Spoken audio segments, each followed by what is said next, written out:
안녕하세요. 자본주의 코드입니다. 이번 시간에는 부동산이 없으면서 매월 따박따박 월세를 받는 방법 한번 알려드려 볼 텐데요. 리츠에 대해서 한번 들어보셨을까요? 어떤 회사가 자금을 모아가지고 어떤 계획을 하에 부동산 투자를 해서 돈을 벌어보겠다 라고 해서 부동산을 인수하거나 투자할 목적으로 세워둔 펀드를 리츠라고 합니다. 그래서 이 리츠를 사게 되면 따박따박 월세처럼 월 배당을 받을 수 있는 상품이 있는데요. 리얼티 인컴, 이미 아시는 분들은 다 아시겠지만 간단하게 소개 한번 시켜드리면 S&P 500 지수에 편입되어 있는 리츠입니다. 1994년 10월에 8.35불로 상장을 해서 지금은 60불, 8배 가까이 올랐다고 보시면 되는데 굉장히 많이 올랐죠. 따박따박 월 배당을 해주면서 8배 가까이 성장해서 미국의 대표적인 배당 성장주로 꼽히고 있습니다. 이게 수십 년 동안 계속 배당을 늘려오고 있다 보니까 우리 투자자들 입장에서도 굉장히 매력적이라고 잘 알려진 리얼티 인컴인데요.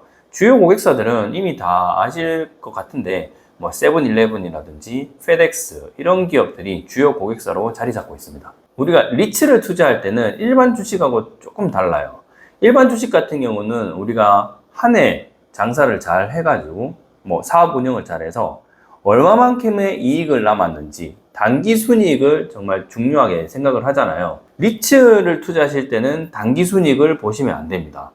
왜냐하면 우리 재무제표에는 감가상각 비용이라는 것을 반영을 합니다. 감가상각비가 뭐냐? 뭐 다 아시겠지만 우리가 사용 연수, 뭐 제품이라든지 물건이라든지 자동차, 건물을 사용하다 보면 점점 물건이 낡아지잖아요. 그럼 낡아지는 것에 대한 비용을 반영한 것이 감가상각비입니다.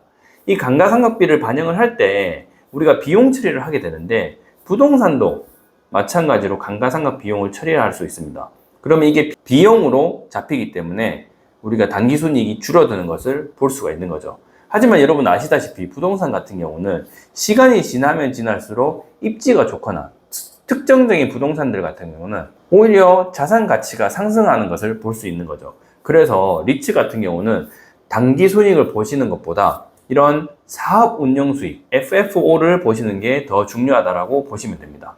리얼티 인컴의 FFO는 2018년부터 2022년까지 꾸준히 올라가고 있는데요. 지속적으로 성장하기 때문에 우리가 투자를 한번 해볼 만하다. 이 운영을 하면서 계속적으로 수익이 늘고 있다라고 보시면 됩니다. 리얼티 인컴의 자산 구성은 홈페이지에서 가지고 왔어요. 그로서리 스토어랑 뭐 컨비니언스 스토어, 뭐 달러 스토어, 천원샵입니다. 우리 다이소 같은 그런 개념이라고 생각하면 되죠. 홈 임프루먼트.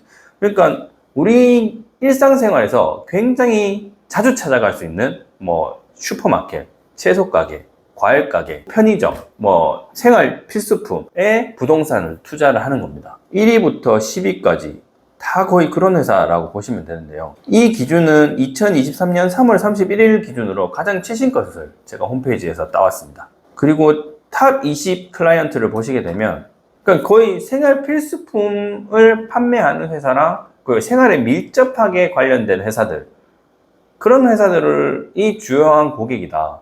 아마 그럴 수밖에 없을 거예요. 왜냐하면 부동산 투자를 해서 임대차를 통해 가지고 수익을 벌려면 입지가 굉장히 중요하고 유동인구가 굉장히 중요할 거기 때문에 이 두 가지를 만족시키는 곳에 들어오려고 하는 회사들은 다 사람들이 자주 찾아와야 되고 필요한 것을 파는 뭐 생필품이나 이런 것들이 연관이 될 수밖에 없다라는 거죠.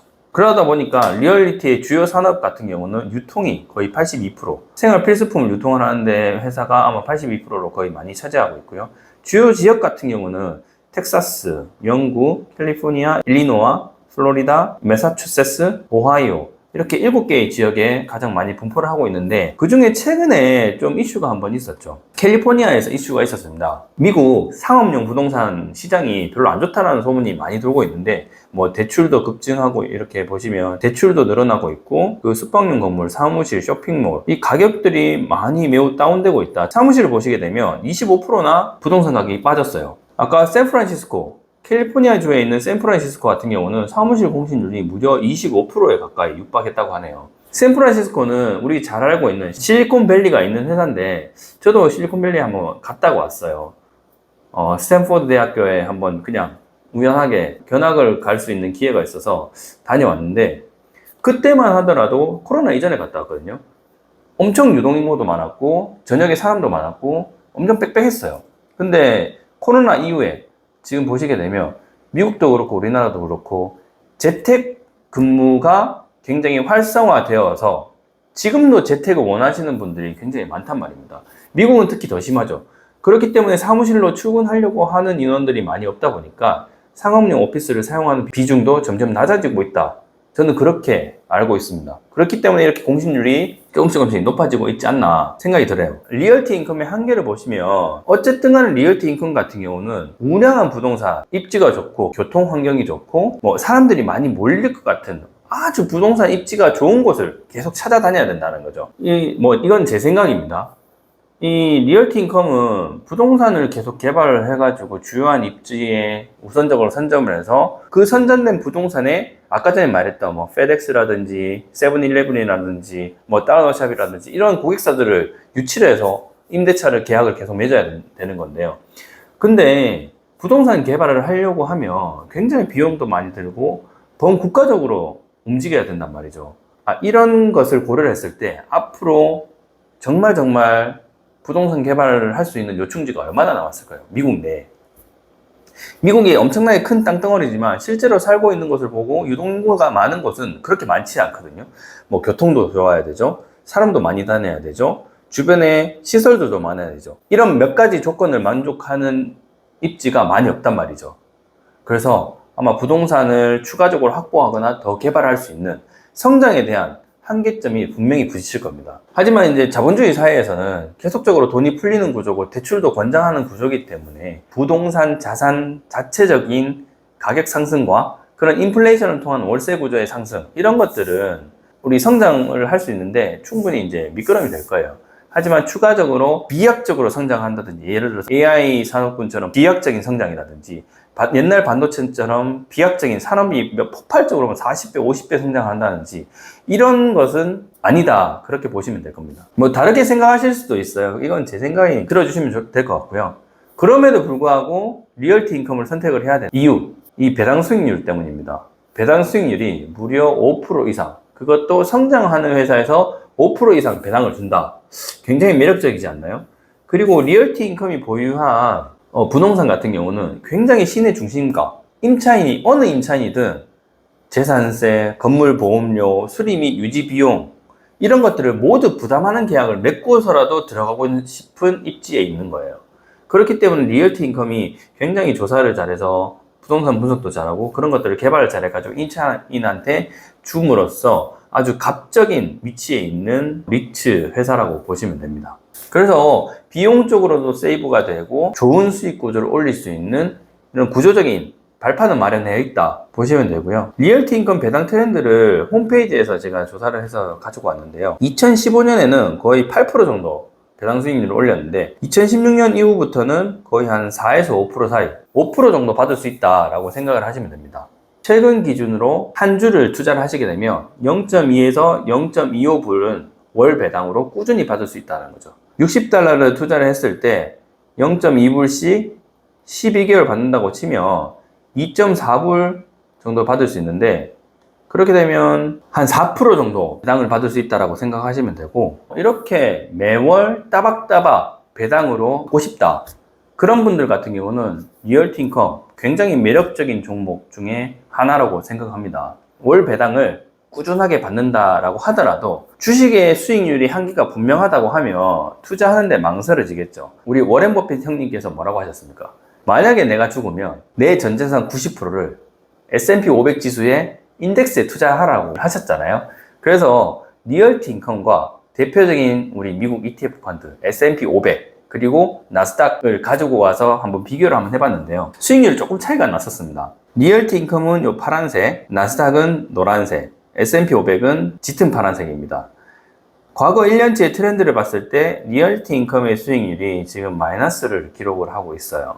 하지만 S&P 500과 나스닥 같은 경우는 뭐 17%, 35% 좋은 성장률을 좀 보이고 있죠. 최근 5년을 보게 된다면 리얼티 인컴 수익률이 13%, S&P 500 수익률이 60%, 나스닥 수익률이 80% 이렇게 잡힙니다. 상장된 이후부터 수익률을 본다라고 하면 물론 이게 비교 자체가 엄청난 과거부터 지금 S&P와 나스닥을 기준으로 했기 때문에 잘 안 맞을 수가 있어요. 하지만 최대치로 놓고 봤을 때는 S&P 500이 무려 2600%, 그러니까 26배 올랐다는 거죠. 그리고 나스닥이 44배 올랐습니다. 그리고 리얼티 인컴이 628%니까 6배 정도 올랐죠. 비교를 했을 때 역시 오렌 버핏이라든지 다른 투자의 대가분들이 말씀하셨던 인덱스 투자가 정답일 수가 있어요. 하지만 우리 아까 전에 말씀드렸던 것처럼 리얼티 인컴, 월 배당을 주는 상품으로서 굉장히 매력적인 요소가 있는 거는 맞거든요. 그래서 매월 따박따박 뭔가 돈을 받고 싶다. 나스닥이라든지 S&P 500 같은 ETF들은 거의 주지 않는, 주긴 줍니다. 월 배당이 아니고 분기 배당이라든지 반기 배당 거의 주긴 줘요. 주긴 주더라도 이렇게 따박따박 주는 금융상품이 아니다 보니까 내가 연금처럼 받고 투자를 하고 싶은 분들은 뭔가 좀 아쉬울 수가 있죠. 그래서 리얼티 인컴을 선택하시는 분들은 뭔가 현금 흐름을 좀 좋게 가져가기 위한 그런 분들이 선택하는 거라고 봅니다. 하지만 자금적으로 여유가 있고 뭔가 비중에 내가 100을 투자했었을 때 30%는 장기적으로 좀 투자를 해서 내가 수익을 극대화하고 싶다라고 하시는 분들은 리얼티 인컴보다는 나스닥이라든지 S&P 500을 선택을 하시게 된다면 수익을 좀 더 극대화할 수 있다라고 좀 보시면 될 것 같아요. 현금 흐름을 좀 중요시 생각하시는 분들은 60, 70%는 리얼티 인컴을 투자를 하시고 나머지 한 3, 40%는 나스닥이라든지 S&P 500을 투자하는 것을 추천드립니다. 오늘은 리츠, 리얼티 인컴, 부동산 없이 월세를 따박따박 받는 방법, 월배당 받는 ETF, 리츠를 소개 한번 시켜드렸는데요. 리츠와 S&P 500, 나스닥 100 마지막에 비교해봤는 그래프 지표를 보시게 된다면 조금 섞어서 가져가시면 현금 흐름도 늘릴 수 있고 나의 투자 수익률도 좀 극대화할 수 있겠죠. 그래서 미국 투자를 하시는 분들은 좀 참고하시라고 제가 이번 영상을 만들어 봤습니다. 다음번에는 더 좋은 정보로 찾아뵙겠습니다. 감사합니다.